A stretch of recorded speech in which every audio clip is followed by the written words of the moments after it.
السلام علیکم دوستو، علماء سو کی نشانیاں۔ قرآن کریم میں علماء یہود کی جو نشانیاں اور ان کا جو کردار بیان کیا گیا ہے، اس کا خلاصہ ہے۔ نمبر 1، لوگوں کو نیکی کا حکم دینا اور خود عمل نہ کرنا۔ نمبر 2، ضد، عناد اور تعصب کی وجہ سے دوسروں کی بات سے بھی انکار کرنا۔ نمبر 3، نفسانی آراز کے لیے حق بات کو چھپا دینا۔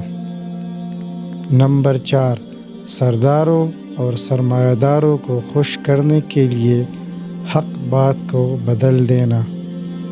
نمبر 5، سرداروں اور سرمایہ داروں کو خوش کرنے کے لیے حق کے ساتھ باطل کو ملا دینا۔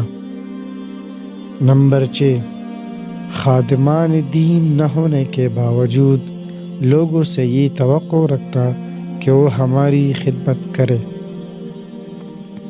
نمبر 7، دنیا کے مال و متاع اور جاہ و منصب کی خاطر آخرت کو بھلا دینا۔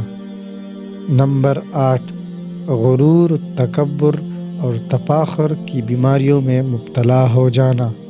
نمبر 9، حسد اور بغض کی تباہ کن بیماریوں کا شکار ہو جانا۔ نمبر 10، امت واحد کو گروہوں اور فرقوں میں تقسیم کرنا۔ یہ نشانیاں جن لوگوں کے اندر پائی جاتی ہے وہی علماء سو ہے۔ ویڈیو پسند آئی ہو تو لائک، شیئر اور سبسکرائب کریں۔ شکریہ۔